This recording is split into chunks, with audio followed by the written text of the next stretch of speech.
Vamos conhecer mais sobre classe hospitalar junto conosco? Primeiro, um pouco de história. Embora a existência das classes hospitalares não seja tão conhecida pelo público, ela já existe há muito tempo. Em 1935, Henri Sellier, um administrador urbanista francês, inaugurou a primeira escola para crianças inadaptadas, com o objetivo de suprir as dificuldades de crianças com tuberculose. Esse espaço situava-se nos arredores de Paris. Seu exemplo foi seguido por outros países europeus e também nos Estados Unidos. Com o advento da Segunda Guerra Mundial, a partir dos anos 1939, os médicos tornaram-se mais engajados nas escolas dentro de hospitais, já que havia um grande número de crianças e adolescentes que foram atingidos, mutilados e impossibilitados de frequentar as escolas. E como a classe hospitalar surgiu no Brasil? No Brasil, o movimento da pedagogia hospitalar teve início na década de 1950, no estado do Rio de Janeiro, no Hospital Escola Menino Jesus, onde existe a classe hospitalar mais antiga em funcionamento no país.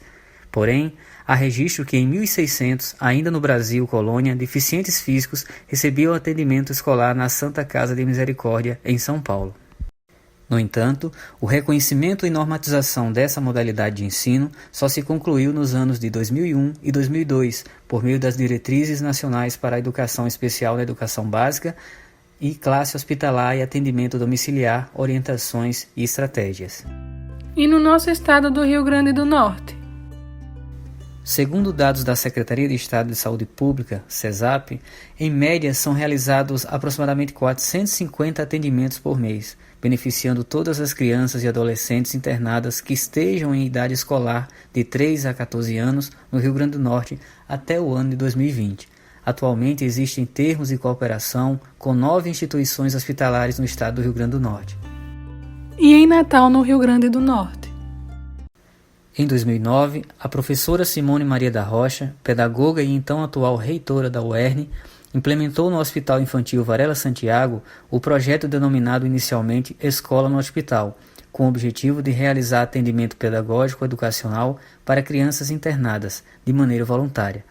Atualmente, o programa Classe Hospitalar é garantido pela Lei Municipal nº 6365, promulgada em 2012, que reconheceu a existência da classe hospitalar, viabilizando assim a instalação da classe hospitalar nas dependências físicas dos hospitais e garantindo a atuação dos profissionais de educação dentro das unidades de saúde. E agora vamos para a classe hospitalar do Varela Santiago.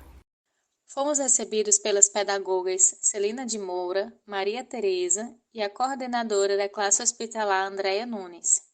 No primeiro momento, realizamos uma entrevista composta de perguntas previamente planejadas sobre as praxes e as múltiplas linguagens da classe hospitalar.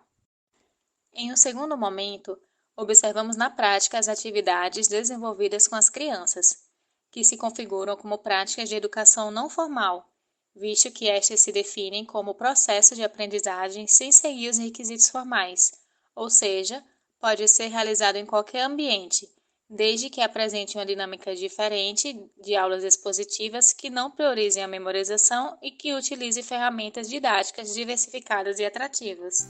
Espaços onde as aulas acontecem. Os momentos de estímulo acontecem em vários espaços do hospital. Na classe hospitalar propriamente dita, localizada no setor de oncohematologia infantil, COI, no setor azul, destinado a pacientes da neurologia ou pós-cirúrgico, na enfermaria Pedro Câmara, de pacientes em condições clínicas menos complicadas e ainda para aqueles que não podem se ausentar do leito, as atividades são adequadas conforme as limitações observadas. O hospital possui ainda sala de jogos e brinquedoteca. Na aula com os alunos. A prática observada se deu fora da sala, com o propósito de atender todas as crianças que tinham a aprovação da equipe médica para participar da atividade pedagógica. A professora Tereza contextualiza a atividade, perguntando sobre os conhecimentos prévios das crianças, sobre os países participantes da Copa do Mundo, principalmente sobre o Catar, país sede da Copa. Em seguida, é feita uma oficina de confecção de Mamãe Sacode, nas cores da bandeira do Brasil. Momentos depois, ela sugere realizar uma narração de história que se passa na Copa, motivada pelo Jogo do Brasil que aconteceria naquele mesmo dia. Orienta que cada um dos presentes acrescente um trecho da história ao ser tocado por ela, e que cada vez que a palavra gol fosse mencionada, eles deveriam comemorar utilizando uma mãe sacode. Encerrando as atividades observadas, a professora pede às crianças, lembrando ou pesquisando na internet, que desenhem bandeiras dos países estudados e as pintem com tinta guache ou lápis de colorir, incentivando-as a procurar saber o porquê de suas cores e símbolos. Sobre a praxis educativa. Segundo Leite, a praxis educativa está presente na vida do professor que se propõe a assumir uma postura crítico-reflexiva a respeito de suas próprias experiências, fazendo uma leitura de mundo que beneficie as propostas de atividades que tenham a prática como ponto de partida e de chegada.